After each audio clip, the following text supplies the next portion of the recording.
Let's see if I did everything correctly. Make sure it's loud enough. Here we go. There he is. Hello. Good morning. I'm feeling good today. And when I feel this way, it makes me want to say, good morning. I'm feeling good today. And it makes me want to say, hooray! Stop it. Real, Are you feeling good today, Mike? a real turd sandwich, you know that? Dude, when my son, I want to say he was in first grade, that song has been stuck in my head. Good morning, I'm feeling good today. I actually looked it up on the computer right now, and I'm like, what are the lyrics? And the only part I missed was the last ending when it goes, hooray! Sing the whole thing again. Good morning. Or I'm going to get into it now. I'm going to do it Willie Nelson style. Good morning. I'm feeling good today. It makes me want to say, good morning. I'm feeling good today. It makes me want to say, hooray. There's a little John Denver in there. Oh, yeah, now we'll do it Snoop Dogg style. Bow, wow, ooh, wee. Hey, what's cracking, Mike Black? We back, oh, yeah. Good morning. It makes me want to say, smoke another J, another day. Feeling good, hey, hey. Good morning. I'm feeling good this way. And when I feel this way, I say, hooray, hoo, yay, oozy, wheezy, busy, dizzy, diddy, yo, biatch. Yes. Now, do you have a good morning song for me? I do, but I can't really sing it here. Oh, okay. You could. All right. I was gonna say, well, you could get explicit, but No, you'd rather I did. F off today. And when I say F off, it makes me want to say. Yeah, it's Pocket Party. What's up, guys? How you like the show so far? Pretty good, right?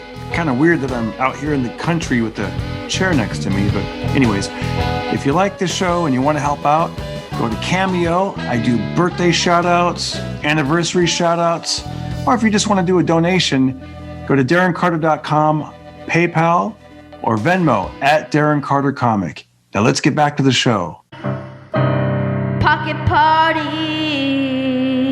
it was written by Groucho from the Muppets. Yeah. What's his name? Oscar the Grouch. Oh, yeah. Okay. Yeah, Oscar the Grouch, the dude that lives in the garbage can. Yeah. You can eat my feet today. You can, yeah. I was always, as a kid, were you always waiting for him to just really go off? I know, right? He was like a likable ornery guy, but you're right. There was like that moment of, is he really going to go off? Like, like Big Bird would ask him something real dumb, and I was like, "Today is the day." Here he goes, and he never did. He never did. I know. Or just get real into conspiracy theories. Yeah. You know, like, Yeah. What's the aliens are running the White House, Big Bird. Yeah, that's right. So it's so funny. Like it was quiet as a church mouse before I called you, and then the tree trimming stuff started outside again. The grass, the leaf blowers, the tree trimming. Oh, same here. They may cut in at any moment over here. They right now they're quiet at the moment, but that first 2 minutes I was like, "Are you kidding me?" And I dialed it in. If you could do me a favor, make your voice a little louder. I don't know if you can go a little closer to the phone. How is that? Oh, that's way better. Nice. Okay. That's I think good. I think I was holding it where my thumb was kind of blocking the microphone. Nice, man. Well, it's morning, and we got a big week ahead of us. St. Patrick's Day. St. Patrick's Day is ahead of us. Is that this week? That is this week. It's March. I want to say it falls on March 17th this week. Oh, okay. I'm just kidding. I think it's March 17th since I was a kid. Maybe even before that. As long as I can remember, St. Patrick's Day was on March 17th. And we are recording this a couple days prior to that on March 15th. Now, for you, it's a very important day to remember because you know you're going to be terrorized all day. Yes, especially when I was everybody. young. Oh, dude, that's the day where, especially when I was younger with the bright red hair. Come on, dude, I look like Right. I look like you would picture, like, kiss me, I'm Irish, kiss me, I'm Irish. Oh, the luck of the Irish. Yeah, Yeah, and the myth of that you might have treasure on you or might know where treasure is, I'm sure, I know. didn't help with children. Yeah, especially when you're little. Like when you get older, it's like it's not so much. But when you're in school and then everyone knows, like, you got to wear green. Do you know what happens if you don't wear green? You get pinched. Yes. I guess some people didn't know that. Like when I moved to LA, because I used to do a bit about it, and some people had no idea. Maybe because they're from different parts of the world, perhaps, or something, and they didn't know about it. But I think they're lying. They're lying, yeah. Because we love wearing green. I love wearing the green on the St. Patrick's Day. Just even a little something to where it's like, don't pinch me. Yeah. I used to do it. I don't say it all flirty like that. Ooh, don't pinch me. I forget. I used to do this bit. I forget how it went, but it was basically like a guy in Spanish was going, no tengo verde, no tengo verde. Paísqueme, por favor. Ooh, paísqueme. And, Yeah. I don't even know what I was saying. Pinch me, don't pinch me. I don't even remember how it went, but it used to crush at the ice house. I know that. Can you not put your hand over your mouth and giggle and push your ass out towards me when you say don't pinch me? Exactly. It makes it really weird. Yeah, that character used to want to be pinched. I think that was the joke of it or something, where he's at. Exactly. He's like, whatever you do, don't pinch me. I would hate that. A pinch to grow an inch. Hey, I'm growing in the wrong region. Hey-oh. I'm feeling good like today. And when I feel this way, it makes me want to say, good morning. I hate that character and his song. Exactly. By the way, I looked up, you and I were talking a couple days ago. I looked up, I think you said Hard Rock Candy. And I was like, man, what song is it? And I was confusing it with this other song, The Big Rock Candy Mountain. Oh, the Big Rock Candy Mountain, from that movie, Oh Brother, Where Art Thou? And then I Googled it, and you said Dolly Parton, Best Whorehouse in Texas. And I realized, I think it's called Hard Candy Christmas. Yes. Parton song. Yes, I love that song. I know that song.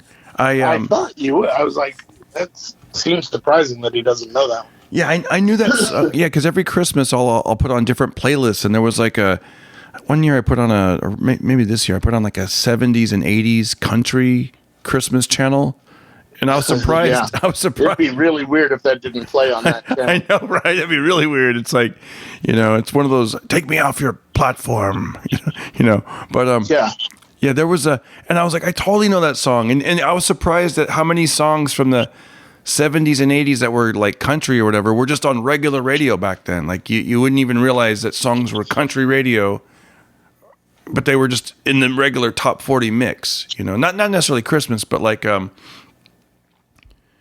Kenny Rogers, like The Gambler. Like I didn't really consider that country, I guess, because that would just be on your typical. You're going to school, and on the way to school they'd play. You gotta know when to hold 'em, know when to fold 'em. That's definitely a country song. Yeah. It's an old, rustled cowboy dies giving advice at the end of the song. That's as country as it gets. Yeah, exactly. Well, I know that aspect, but I mean, as far as like they didn't segregate it and be like, you get over there on that country channel. What are you talking about? Like it would just be in the mix. Like you might hear like Donna Summer, and then the next song might be Islands in the Stream. That is what we are. That's a Kenny Rogers song. Anything having to do with Kenny Rogers is a country song. That's true. That is true. If it's a white guy with a beard singing it. Yeah, he definitely had that country look. Unless it's the Bee Gees, it's a country song. Oh, yeah, and the Bee Gees. I love the Bee Gees, by the way. The Bee Gees, yeah, they also... Those guys were all over the place, like disco, and then they had like... All that weird Saturday Night Fever sort of music that they were into. Mm-hmm. Yeah, but I don't think they ever did any country, did they? I mean, there's what's that one song that? Well, I know they did a song that a lot of people covered. I can't remember. Bee Gees. But they themselves were not country. They were city mice. Oh yeah, and then they turned into disco mics or disco mice. Disco mice, yeah. Did they write Islands in the Stream? I think they did write Islands. I think that was the last American Tale. Yeah. An American Tale. Bible goes disco. Yeah, they. I know that. And then what's her name? From Greece. She had a country album. Olivia Newton-John. Yeah. Well, she's Australian. That's kind of a whole country of country.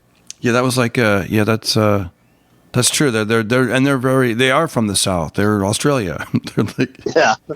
They're. I remember. Did you ever have to do the comedy traffic school? Yes.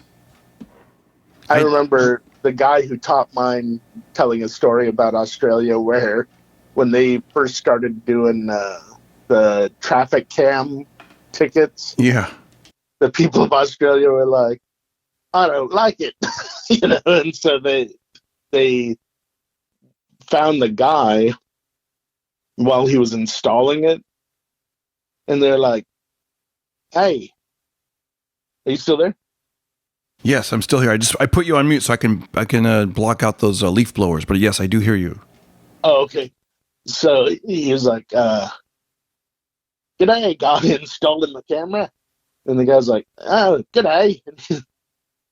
How many shots does that thing take?" 30. Fair dinkum. See you later. And then they would tape up their license plates and drive through it 30 times. Oh, it's funny. Until they took it back down because it just wasn't going to work. A lot of people would do weird stuff, right? I remember hearing comedians telling stories. I don't know if they really did this, but they said that they would send in a picture of, because you get a picture of, here's you, and then they'd send in a picture of them of money, and then the people would send in the picture of handcuffs, yeah, or something. That was a standard joke back then, right? That was the standard traffic school opener, I think. Yeah.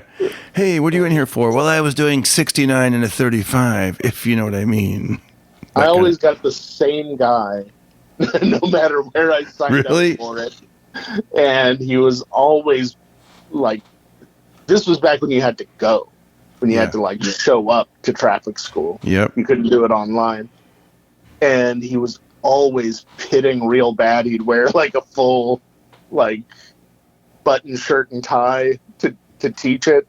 Oh bother. Oh gosh. And he would get real bad armpit deals going. And he had the thing where it was I try not to judge other comics too much, especially in a situation like that. But to emphasize each joke, he would end the joke, he would say the punchline, shake his head like why don't people know better, and then walk away 3 steps. And then he would have to come back to where he was and start all over again for each joke. And I was like, this is not as effective as you think it is. Oh, I know a guy. That's his effective of a mic drop, except there was no mic to drop. Right, exactly. Yes. He was and he would do it on every joke, whether it landed or not. And it was you're way too sweaty to be shaking your head at us and walking away. You know what's interesting about traffic school back then is, like you said, you didn't do it online, so you could get everybody in the class. I used to teach traffic school. I taught it in San Diego when I lived in San Diego, and it was just for some mom and pop organization, wasn't for a comedy club. And then they expanded in it, and I started doing it teaching in Los Angeles. So they'd be like, today you're going to be at a Chevy's Mexican restaurant in a banquet room, and you're going to get there before the restaurant opens.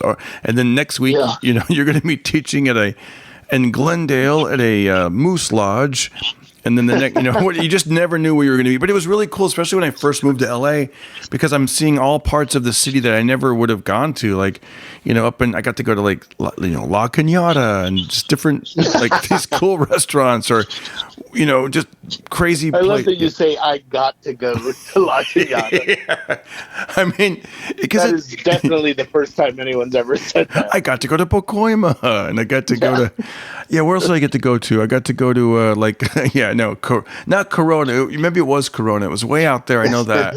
It's at a Hilton Garden Inn. But you know what was really cool? The closer you got to like Encino, I remember teaching at a Chevy's in Encino, and it was the people were very like I mean, they were interesting everywhere, but here they were a little bit more showbiz people. Like I remember one time I was teaching, and there was a wealthy guy with a Porsche who got in there for speeding, and then there was like a young girl who was like in college, and she got driving distracted. And I remember at lunch, he's like, "Hey, you want to go for a spin in my Porsche?" And she's like, "I sure would." And they never came back. They're like, we could finish traffic school or do cocaine and go get in more trouble. Yeah, it's like, we'll just, we'll get that point on our record. It's worth it, I had you ever heard of the name? I think his name is Antonio Vargas. He was in my class, the Huggy Bear. Oh, really? That's the guy that played Huggy Bear. He was there. I talked to another traffic school instructor. Now, I didn't teach her, but he had Barbara Eden in his class. I Dream of Jeannie. And that was cool. But that's what I'm saying, because back then people didn't go online. They would actually show up. So you had everybody from, celebrities to, you just couldn't, they would if they didn't want that point in their record and their insurance to go up, they're like, all right, I'll go. And sometimes people would go and they already let the first, they already got a couple of speeding tickets, and then they were like, all right, I better do this. Otherwise they're going to revoke my license. So you're like, wow, there's Tom Hanks or whoever, it's wild. Yeah. How much would it suck to have been the guys that played the Dukes of Hazzard having to do traffic school? I know. Oh, I know. Because there's no way they're not joking about how Boss Hogg finally caught you and stuff like that. I know. Through the entire thing. I mean, some things are just too perfect, like it's almost like an urban legend. Like you have to ask yourself, like, that's an urban legend. Like, really, they were like, for example, when we were kids, there was a show called The Gong Show, and there was a comic on there called The Unknown Comic. He used to wear a paper sack on his head. Oh yeah, of course. So he's been doing comedy. His name is Murray Langston. He's out there doing comedy again, and he's going to do Fraser Smith's podcast, and I know he did a setup at a couple of clubs around town. Was this all just a way of plugging that? No, it's not. I know that sounds like a plug. Well, my point is, he's back on the scene, and I just did a show, and I asked I go, how's it going? Like that's so cool that he's going to be here. I go, I almost wish I wasn't working that night so I could come up and see him. And he goes, it's really weird. A couple people, when they bought tickets, they said that he's now bagging groceries. And I'm like, dude, there's no way. There's a real irony to that if he is. I don't know. I mean, if he's doing it, I hope he's happy. And if he's not, and if he is doing it and he's not happy, that would be really sad. If he's doing it, I hope he's signing each grocery bag. I know. Because it's like, dude, I'm like, that's almost too perfect. It's almost like The Wrestler. Like, remember the movie The Wrestler? It's like he's working in a deli, and it's just, I bet he was not doing that. That sounds just too... Like, you would have to really avoid doing that if your whole act was about you wearing a grocery bag on your head. Yeah. There's no way that you're going to go do that. I'd rather sell meth. And would you put the meth in... of other things you could do in Los Angeles. But that's true. But when you sell meth, don't you also have to put it in little baggies? Yeah, but it's not a big brown paper bag. That's true with the hat. Everyone associates with the one that was your entire career. Yeah, with like a smiley face on it. Maybe he bags groceries and puts the sack on his head, but makes makes like a frowny face.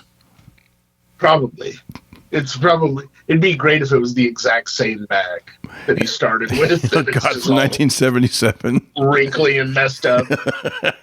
I don't think, and it's funny, dude.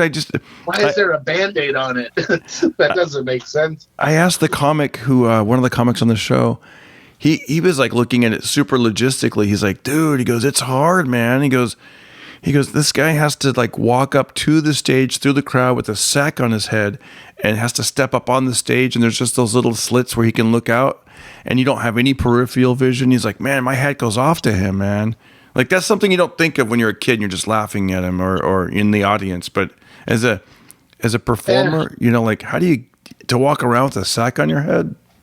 Don't underestimate the power of cocaine in the 80s. It gave people superpowers. That's true. Because there's at some point in his act, I know he takes the sack off, and then because they even had photographs of like him like just being himself. And I asked my friend, I go, how soon into his act does he take the bag off? And he goes, I don't know. I watched 5 minutes and I left. Yeah. I was like, oh, okay. Yeah, his jokes were very corny, if I remember correctly. I think so. Yeah, and a lot of them were centered around the bag. But you know, he had a movie. He did? No way. Yeah, I believe it was called Night Patrol, where he plays and that's like the big selling point of the movie. Is that the unknown comic will be revealed in this movie. And he plays a cop, and they're looking like the plot of the movie is that him and his partner are looking for a comic that's pretending to be the unknown comic, but is actually like a master criminal, and he's holding people up dressed like the unknown comic, and like they go to this one victim and they go, this is kind of dirty, but they go, so what happened? He goes, well, the unknown comic came and he robbed us at gunpoint, and he wouldn't stop telling those terrible jokes. Can you tell us one of the jokes? How do you get a witch pregnant? How? You fuck her. That's funny. It's just the guy telling that joke from a victim point of view. Yeah. Made that terrible joke much funnier than it should have been. The fact that he's crying while he's telling it makes it really good.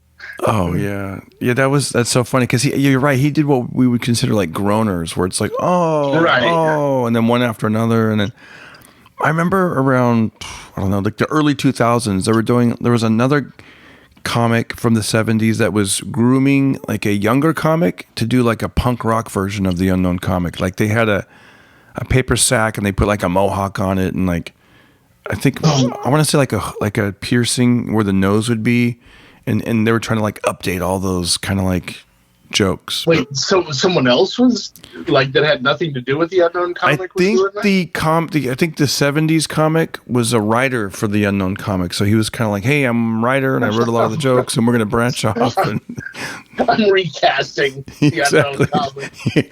Yeah, I remember the unknown comic would take off his bag and be like, you want to, and then he would take off the bag and then boom, there'd be another bag underneath, like that was funny. Or you know, he would it was a thing that happened. Yeah. Was it actually funny? Yeah. Well, I was probably like 9 years old when I saw it, so I thought it was hilarious when he would do like a ventriloquist act and have like another bag like on his hand, you know, and he's like, so he has a sack on his head, and then he's got a sack next, like on his hand, like he's a ventriloquist. Yeah. Like I said, it was all sack humor. Yeah. I mean, dude, I grew up in Fresno. That was like big time for us. It was like I was being at the opera or something. You hadn't experienced the Ernie Kovacs show or anything like that? No. Where the term "a hat on a hat" literally came from, where, you know. Yeah. You know that term from comedy writing? They always say, it's a hat on a hat. Don't do that. And the irony is that where it came from, it was actually funny, where this guy's like so forgetful that he's putting another hat on top of the hat he's already wearing. That's like when people wear glasses, like reading glasses. They're like, "Where are my glasses?" And then they realize their other glasses are on top of their head. Yeah. Well, that guy would do a bit like the courtroom cross-examination, where he'd be cross-examining someone, and they'd reveal something, and he'd take off his glasses really quickly, but he'd have another pair of glasses on underneath. Dun dun dun. That's pretty funny. Yeah. And that was back in like the mid 60s that show was on. It was a real bizarre show. I got some. They used to rerun it on Nick at Night. I have some Irish proverbs for you for this week. Oh, good. Okay, here we go. So there's this one. You may have heard this one. May the wind always be at your back. Yeah. May you live as long as you want and never want as long as you live. Yeah, none of these came true for the Irish, by the way. I know. If you're lucky enough to be Irish, you're lucky enough. I don't think that's true either. I don't think that's true. Explain the potato famine. Yeah, exactly. Here's to a long life and a merry one, a quick death and an easy one, a pretty girl and an honest one, a cold pint and another one. That's a commercial for O'Doul's. I know, or Guinness. Yeah, actually, you're right, because even they couldn't help it. Right underneath that quote, there's a picture of a pretty girl with like a green shirt handing you a Guinness. Yeah. Every man is sociable until a cow invades his garden. I like that. How often does that happen? I guess when they wrote this stuff. By the way, shout out to Ireland. We have 1% of our audiences over there. I don't know why, but they're there. I always blame. No cows are messing with me today. I know. I always blame Frank Cronin. Not blame him, but give him credit. And I'm like, hey, you must have, because he's done the show a couple of times. I go, maybe some of your fans are over there and they just forgot to unsubscribe or something, but they're listening. And in fact, I go, hey, are you in Ireland right now? And he's like, no. And I'm like, oh, because I go, recently we had more downloads from Ireland. I thought maybe you know, wherever. What, you're like Johnny Appleseed. Wherever you go, you just download my podcast. Every neighbors respect you. May neighbors respect you. Trouble neglect you. The angels protect you, and heaven accept you. That's a good one. Sure. By the way, when it comes to neighbors, I saw this some advice online. They were like, I think this might be, well, I guess it would work for everybody, but I think it's for people that live in like the suburbs and you actually buy a home. They're like, according to this guy's advice, he was like, be friendly with your neighbors, but don't be too friendly, because if you have a squabble or something, now it's your home, like your safe place, the place you want to go to relax. Now you've always got to, because he said there's more crime and anger and almost domestic disputes with neighbors than there is with just the general like public, you know. Is this an Irish proverb? No, this is just this is a TikTok proverb. This is a TikTok proverb. And also don't eat fish on Friday. Yeah. It's easy to have the potato where there's love. That you made that one up.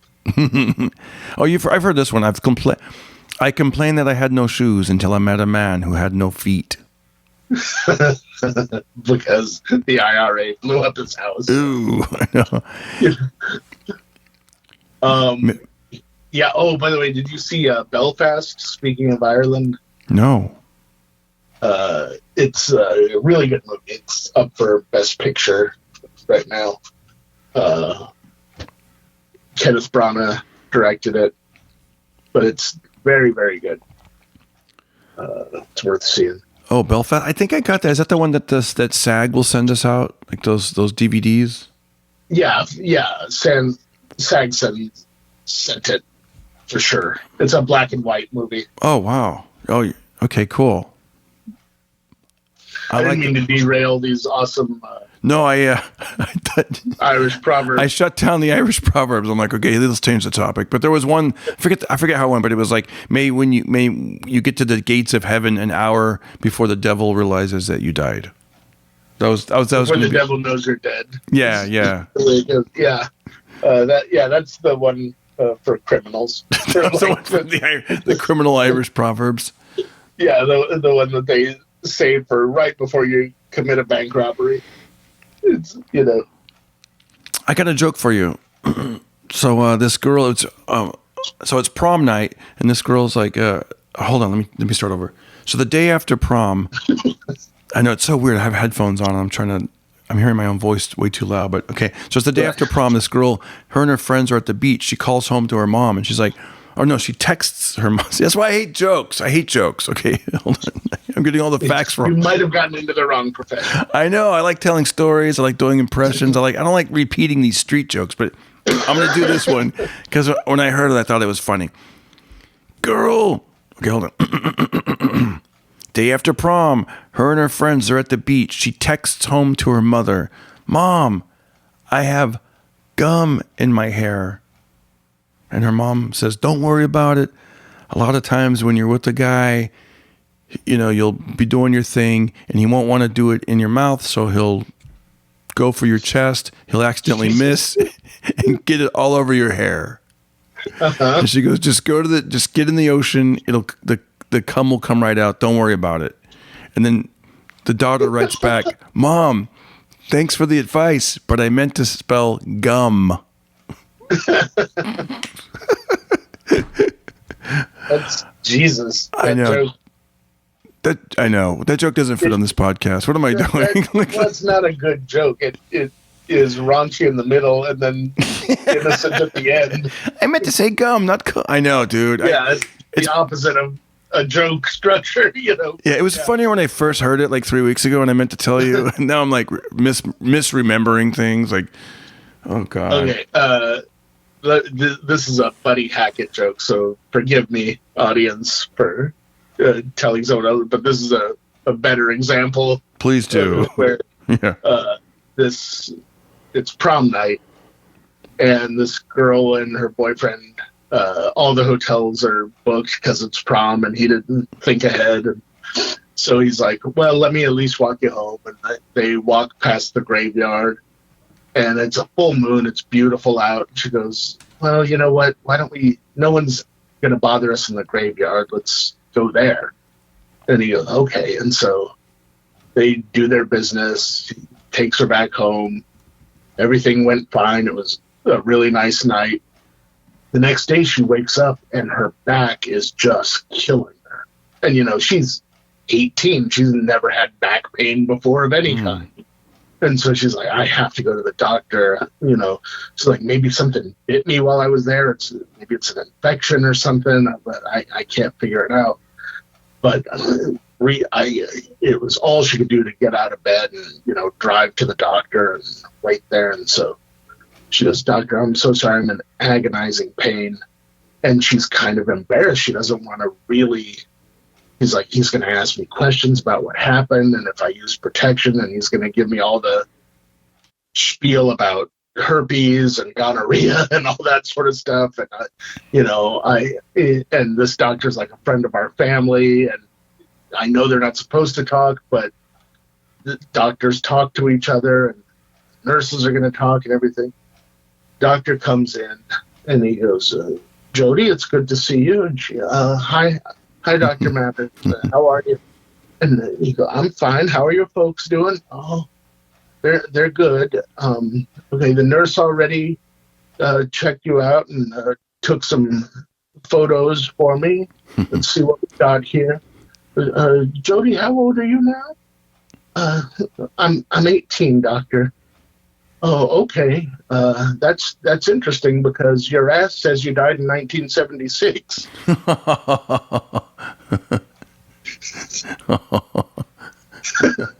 Dude, you're much better at this. I am much better at repeating other people's jokes. I'm much better. It's not really a great skill to have. But I give credit. That's important. Yes, I give credit. Here's one you might have heard. No. So, yeah. Hey, I'll tell you, okay? No. I do a whole greatest hits of comedy. I know. Gosh, that's one thing. When people tell me a good street joke, I laugh and I can take it in, but then I don't remember it usually. I'm like, and then the gynecologist who was nearsighted, he's like a puppy because Wait, let me get on Google. Let me, what is it again? Okay, the nearsighted gynecologist. How is he like a dog?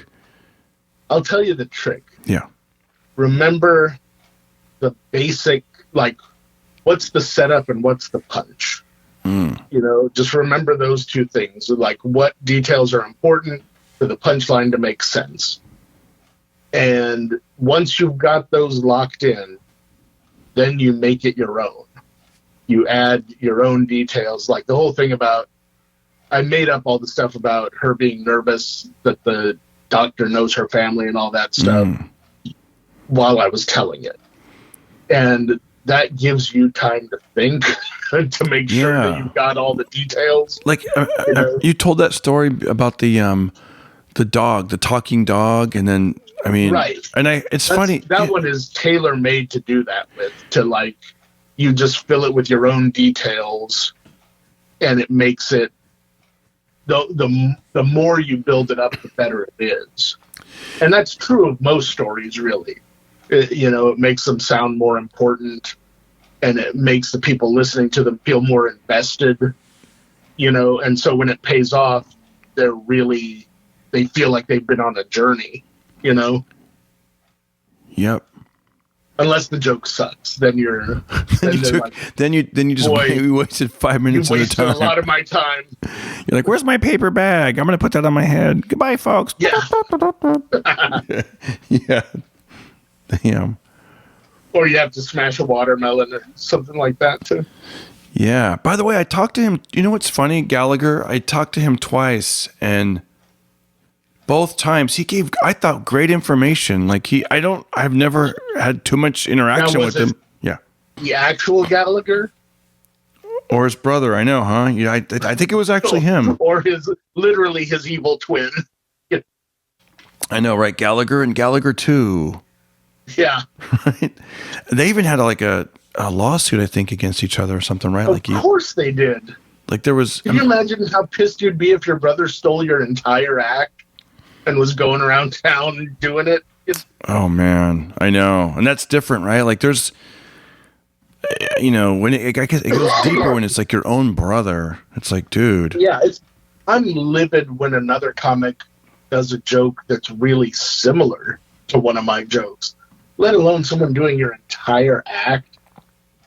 And like, there were guys that would do that would just lift a comic's entire act. And so by the time they got to a town, their act had already been there. And all those people were like, we've heard all these jokes already. Right. Yeah. I'd be fuming if someone in my own family did it. I know. It's like, what was the case? I always thought that they like franchised it, almost like, you do your own thing, and you work east of the Mississippi. But it might not have been like that. I think they may have worked it out that way, where they did it that way. But I know there was bad blood for a while there because they basically did that, but without his permission. They were like, "Oh, what towns does he never work in? We'll do his act in those towns." And it took a while before he caught wind of it, but once he did, he was pissed. So the advice that he gave me was, he said, an audience is like pulling a wagon with the rope. You want to pull them gently, get them up to speed, and there you go. You don't want to pull too hard because then the wagon gets ahead of you, see? Then it's hard to catch up. You want to just be nice and steady, nice and steady. I like that. I like that advice. The other one was, I like that he sized you up and thought this is someone who pulls wagons. No, he's not going to understand a different analogy. I'm going to have to use a wagon analogy. The other one was, he said, stand-up comedy is like playing pool. You're always setting up your next shot. You're always setting up your next shot. And I'm like, oh, okay, that's pretty good. Now, how am I going to do that while I'm pulling this wagon? I know. It'll be very difficult. First of all, getting a wagon into a billiards hall is no easy trick. I know. I had a comic tell me back in the day, Tom Rhodes, he said, you want to I love Tom Rhodes. That guy's the best. He said you want to use every corner of the stage. Which it's funny, I know what he means, but now that I'm putting more stuff online, I'm like, damn it, I wish I was standing still because I keep stepping out of frame with these cameras. But I know what he means for in the moment and when you're performing. It's very entertaining when the comic moves. He assumes that you're being filmed professionally. Yeah, exactly. This advice by your iPhone. Exactly. They even have those when he gave me the advice. He gave me this advice back in like 91 or 92. Yeah. You know. He also said that what did he say back then? He gave me another bit of advice back in 92. He said unless you're on a revolve. Yeah. He said well, actually what he said is he goes, you want to shit on all four corners of the stage. And then and I was like, oh, you assume I don't play in the round. Where there are no corners, Tom. One day I'll be like, Dane Cook and do Madison Square Garden. Vicious circle. But no, the other advice he gave me was it's back before everyone's like, this guy's making us dizzy. Yeah. Before they had phones, he told me to he goes, yeah, you know what, we're talking about notebooks and writing, and he goes, yeah, I leave the big mama notebook at home, but I take out the little one. I don't mind losing, because a lot of the stuff is. And he goes, and then after the show, he said something like, after the show, go to the bar and kind of, sit at the bar and just go over your notes right there. And also, in twofold, some of the ladies will be interested because they're like, oh, he's intelligent. He's working on his craft. He's got a notebook, that kind of thing. I thought that was kind of interesting. He was totally right. Did that ever work out for you? No, but see, he's better looking. he's like, they're like, dude, it's like a guy like him. I always love anytime anyone tells me their advice on seduction that they got. My follow-up is, did it ever work for you? For you. It's very seldom for comics that it worked out for them. I know. I mean, he's a guy who went on to have his own TV show and stuff. It's like, guys man, that guy had it wired. I'm a big fan. I was a big fan of his before he did that. Yeah, me too. But then, you see that Insomniac episode where Dave Attell goes to visit him in Amsterdam. Oh, yeah. And it was like, his big thing was, besides like music, was like weed. And he found a job in Amsterdam where weed's legal, where he was like the Johnny Carson of Amsterdam. Never picked up a check. Everyone in town knew him. Any celebrities that went through Amsterdam had to do his show or there was no point going there. He had it wired, that's the best gig you're ever going to get for that guy. I know. I was like, when I saw that, I was like, it made me think of the thing that Dice said about the Plunko pieces. Whereas like everyone lands, maybe not where they expected, but somewhere that makes sense. I was like, that's the kind of opportunity you should be looking out for, where maybe you're not a big name in the States, but you're a big name in a place that has a lot of stuff that you dig. Yeah. In a community that gets you, I was like, that's the real smart. Like, I remember, I think I told you about this, about how when I was a kid, I was really, really into comedy, like all the comics that were big, but I was also real into like the younger guys that were coming up. Mm-hmm. And there were two that there were a lot of guys that I was following. Tom Rhodes was one of them, but there were only two guys that I have to say I thought were a lock. I was like, these two guys are going to be huge. Who were they? The two guys were Dave Chappelle, because I thought he had such a unique delivery style more than anything. And he had really good material to back it up. And the other one was Dana Gould. And I was like, these guys are both so funny and so good at their craft that unless something horrible happens, they're both going to be big, huge stars. Well, Dave Chappelle, of course, did what Dave Chappelle did. It's undeniable. He's a massive star now. Dana Gould, I thought for years, I was like, that guy must have just died. because he did an HBO special, and then you just never heard from him for a long time. And so I was in LA, and I'd been doing comedy about 5 years, and I see him at a gas station pumping gas. And I go, Dana Gould, you're alive. I literally blurted it out. And he goes, ha, yeah. He goes, do I know you? I was like, no, I'm just a big fan. He goes, oh, well, I'm at the Laugh Factory this weekend. I was like, oh, that's great, And so I didn't want to tell him I did comedy or anything like that. I was like, telling someone at a gas station seemed weird. So I go to the Comedy Store, and I run into Ari Shaffir, and I go, Ari, you're never going to believe who I saw at the gas station. Who? And I was like, Dana Gould. And I was like, I thought he was dead. He was like, Mike, he's been head writer on The Simpsons for the past 5 years. Yeah. He's won multiple Emmys. And I was like, oh. And then I got to do shows with him later. And he's so not into the Hollywood thing that he first of all, he was driving a Hyundai or something like that to the show. But he was so humble. But we did a show, and one of the times that we did it, when I was emceeing, he goes, hey, I hate to ask you this, but would you mind doing me a favor? And I was like, anything, what do you need? And he goes, my daughter's teacher is in the audience tonight. Do you think you could chat me up a little in the intro? And I was like, absolutely, And oh, that's cool.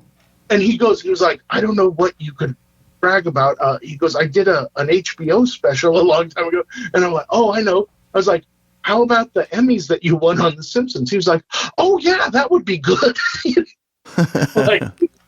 hadn't even occurred to him that might be an impressive credit to have, And so I gave him this massive intro that was just amazing.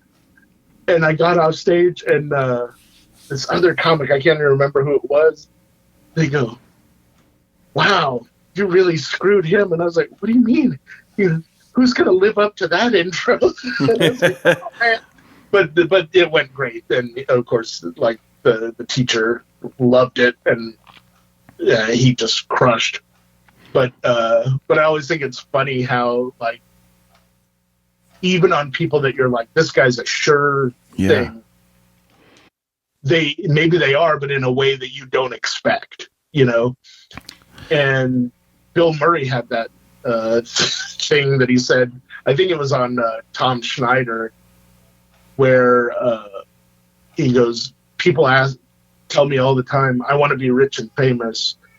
And I tell them, try just being rich and see if that doesn't cover everything you actually want. Right. Being famous is a lot, it's a lot to deal with.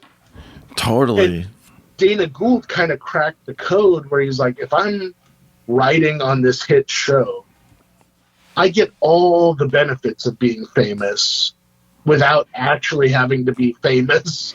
Yeah, he could walk down the street, but yet if he wanted to, if you wanted reservations at a fancy, like at a Red Lobster or something. Yep. He could get them in a heartbeat. Yeah, he could actually, if he had to go to traffic school, they would still leave him alone in there. Right. He wouldn't be like, you're that Barbara. guy's living the dream. Red Lobster and traffic school. Traffic school. I know. I love using Red Lobster as an example of a fancy restaurant. I know. It's funny. I was thinking about the few times that when people have recognized me and it's benefited me. It's been, one time was cool. It was I got upgraded on a flight, but unfortunately the flight was from, I think, Kansas City to St. Louis, so it wasn't even that far. There's only so much of an upgrade that can be. I know. Yeah. I was like, oh, thanks. I'd love to sit in first class for 20 minutes. Your peanuts are honey roasted. Don't tell anyone else. Yeah. And then the other time we were at the Ventura County Fair, and the guy that was taking tickets at the bumper cars recognized me, and he let my son and I ride the bumper cars for free. Those are the 2 times I can think, and there was a couple times I got to go. I would be much more excited if the funnel cake guy recognized me. I know, it's like, oh boy, now I got whiplash for free. Funnel cake's on me.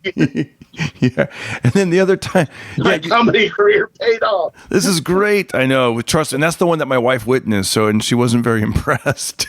Yeah, my, how the mighty have fallen. Bumper cars in Ventura. No. It was like a nightclub. Like I think I got to cut the line at the nightclub back when Dublin's was open or whatever, across from the Laugh Factory. Yeah. But it's like. It makes you feel good, but it's like, okay. I'm not gonna lie. I feel good just getting to cut the line at comedy clubs. It does feel good, right? At nightclub or whatever. When people don't know you and you're walking towards a club and everyone just lets you in, they're like, oh, that guy must be doing something fancy here. I know. That is kind of cool, right? My problem is now that I'm old, I look like a clown without makeup on. So most people, before I get the reveal is gone, they're just like, that guy's definitely a comedian. So. But I think you look better now that you're older, don't you think? Well, thank you. I don't know if you saw me when I was younger. I looked amazing. You looked amazing. Here's what you need to do. You want to get chicks, you got to bring a notebook and put your back to them and sit at the bar. Yeah. It works for Tom Rhodes. That worked for me once, and it was a chick that I did not want. She's like, what you playing? You playing Sudoku?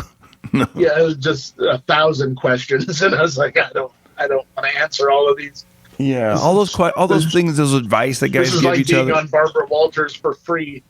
Yeah, I remember a guy told me, he's like, you gotta leave a little. Those people that have flaps on their shoulders with those shirts. There's like a flap with a button. Like almost like a pilot would wear, like of an airline, like this little.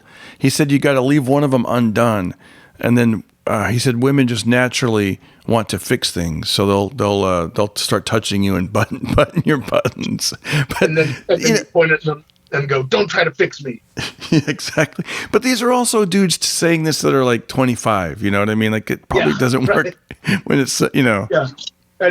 At my age, it looked like I was like thrown out of the military or something. Yeah. Why does he have one shoe untied and his fly's undone? Yeah. That guy's a pervert. He's trying to get chicks. Stay away from him. What's some other advice someone gave me? There was that one. Why is he wearing different colored socks? Yeah. Oh, yeah. Which is weird, right? I've seen kids do that now, like teenagers. Like that's the cool thing. Like I don't care about my Cheeto dust all over him. Yeah.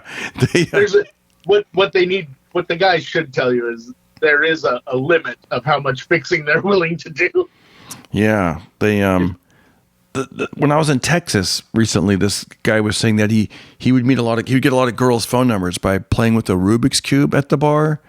And then he would do like a friendly challenge. Like if you can, if I can do this whole thing, you can mix it up any way you want. And if I can put it all together and every side is the right color, if I can do it under a minute, you give me your phone number. Or I'll buy you a drink. Or something like that. It was or you buy me a drink. That's what it was. Just like those street jokes. I don't remember. So halfway through, the girl can't figure it out. Blah blah blah. And he goes, "I'll tell you what. You don't have to buy me a drink, but let me have your phone number." And he said it worked like a charm. Oh, I see. I could see how that worked. It was something like that. I didn't pay too much attention. I knew he was something to do with Rubik's Cube, buying a drink, and then turning it into a phone number. I think the classier way of doing it would be when they fail. Say, okay, you don't have to buy me a drink, but since now I have to buy you a drink. Yes, yeah. Somehow it turned into a phone number thing, but I think he said he met his wife that way. Now we have to get married. Now we have to get. You failed at Rubik's Cube. I know, but I could kind of see why that would work. Like, especially if clubs are so loud, you can't really hear anybody, and then some guy's doing a Rubik's Cube, and then.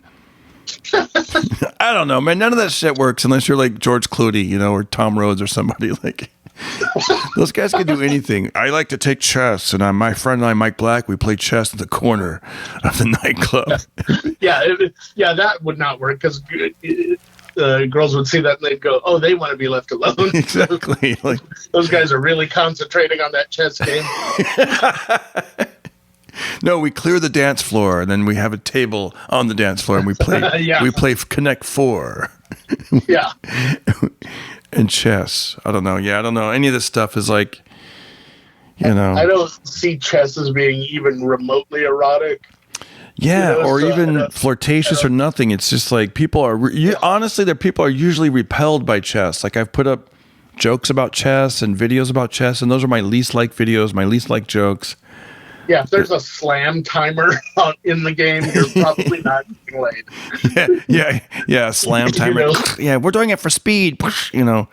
Yeah. Occasionally, a couple of nerds will like be into the chess stuff, but for the most part, it's not really. Yeah. Yeah, and then yeah. Yeah, that sounds like a really terrible book of seduction. Do you have any advice like that people have given you? Like, here's what you do to get the ladies. It was the standard like douchey guy advice. Like a lot of my friends were like, you know, what you need to do to get ladies is treat them badly. Oh yeah, the whole be a jerk. Girls like jerks, and I was like, if I could do that, I would already be coupled up. You know, I'm just not that person. You know, it's like right. It comes across really inauthentic when I try and do that. Like I can be like I'll tease a girl, you know, like to flirt with her and stuff, but they were talking about like be an actual jerk, and it's like that. Just I don't want whoever that would attract, to be honest, you know? Yeah, like bad advice, like, like, right, or compliments that are like not really compliments, like, have you always been, yeah, you know, yeah. And it's like, that, what is the end game there? You know, what does that get you really, you know? It's like, you're already like halfway to breaking up. You know, I know, and I also never liked that thing where they were like, you got to wait 3 days to, you know. I'm like, just you know, all of that like aloof. You know, what you don't want to come off like a stalker either, but I don't think there's anything wrong with being excited about a girl. I know, and being like, hey, I couldn't wait to give you a call and we should hang out. You know. Then again, I am single and 46, so. You know, take everything I say with a grain of salt. Bring that notebook, or bring that. Just read. Yeah. Be the guy that's reading a book in the middle of a busy diner. People do that, you know. I used to do that, and that actually worked pretty well for me. Oh, that's cool. I used to just write my jokes in public. The problem is, I got a lot of the most interest that I got was from waitresses. And you can never really tell if they're flirting with you for tips or for legitimate, like they like it. And also, if you got into a relationship with one and it went badly, then that was one less place you could go right. I know. You know, you kind of, if you're dating a waitress, be very clear. You lose that place in the divorce. Yeah. You're like, no more. I'm like, hey, you want to go to Bob's Big Boy? Not really. Not this week. How about we go to the airport Denny's? Like, it's like, is it Wednesday? I can't. You know, because I can't. Yeah. Cheryl works Wednesday graveyard shift. So. I can go to breakfast if you want to hang out. Yeah, it's like, yeah, we're gonna get some funny looks though at breakfast. I warn you. A lot of her friends work there. They still work there, and they know. Yeah. Apparently, she's been talking. Yeah. All right. I only order like that packaged cereal so they can't tamper with it. I know. Yeah, all your items are packaged. That's hilarious. I'd like a banana and I want it peeled. I would like to peel it myself, please. It's yeah. Hey, look, it's the Unknown Comic. What do you think of bananas? I think they're very appealing.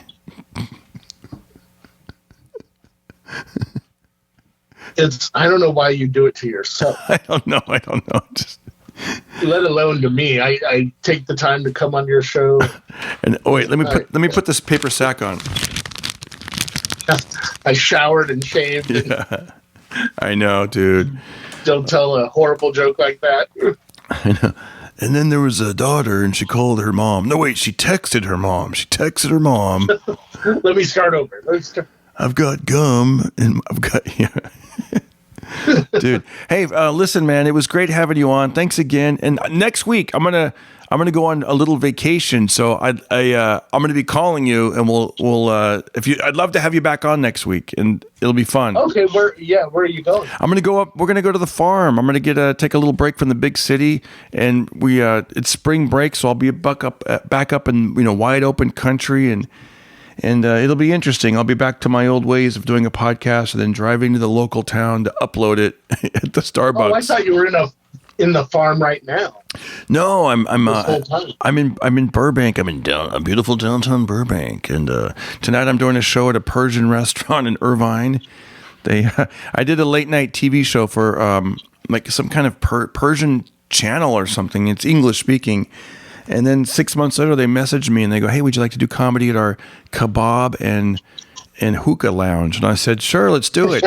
And then yesterday, I said, "What is the address again?" And then apparently they own a couple of them, and they sent me the wrong address. They sent me to one that was near San Francisco.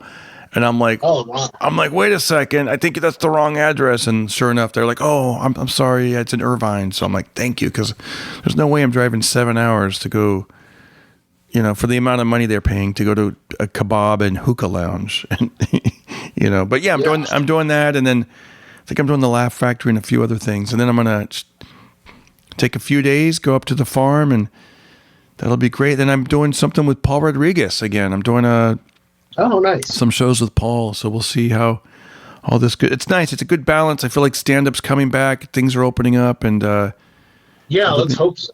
No, let's hope so, right? Like the weather's getting warmer. I like that part of it. I like that the time has changed. It's starting to feel like there's some optimism in the air, and yeah, I like that. Yeah, let's keep that momentum going. Keep that momentum going. By the way, before we go, on a private note, I like that you added the captions to your reels on Instagram. I did, yeah. That's cool, and it worked out for you, right? Like people are viewing it and checking it out.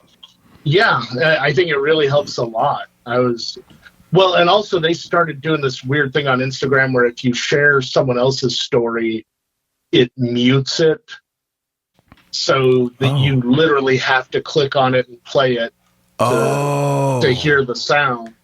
So it gave me that tip just in time. That makes sense. That makes sense, because my son had shared something and I'm like, "Why is it muted?" But we didn't realize it. And then that makes sense.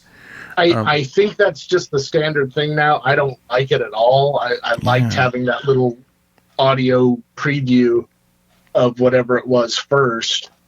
But, who knows? Yeah. They change their stuff all the time. Hopefully they'll change that back. You guys go check out Mike Black, and I encourage him to hopefully record an album maybe this year. And the more you guys support both what we do, it just lights up a fire to be like, wow, if I really put this out there, people are interested. And yeah, I'm gonna do that this year for sure, and you're gonna help me. I am gonna help whether you like it or not. That's right. Well, you're the best, Mike. Hey, Mike, I'll talk to you before then, but for sure, let's do a podcast next week. And you guys, thanks again for tuning into the Pocket Party podcast, and have a great week. You guys. And thanks for sharing part of your day with us. And have a great day. See you later. All right. You got it, buddy. Bye. All right, now, once again, guys, that's Mike Black. Check him out on Instagram. Mike Black is back. I'm Darren Carter, and it was fun having you guys on listening. Hopefully we made your drive a little easier. We made your workout a little easier. And if you want to help us out, go to YouTube, leave some comments. If you like what I do, go to Venmo at Darren Carter Comic on Venmo. I'm also on the Cash App, $ Darren Carter Comic. It'll keep the show going. It keeps us motivated. And I want to be able to compensate my guests. So the more you guys help out, I can kind of kick back. And next time we go out, I can, hey, this is on behalf of, and I'll give you a shout out and stuff like that. So you guys are great. Thank you again. And let's get through this together. And here we come, spring and then summer. It's going to be awesome. All right, guys. Darren Carter, Party Starter. See you next week. Everybody listen to Darren Carter. Yeah. We all know he's the party starter. So if you want to listen to a podcast for free, listen to a Pocket Party.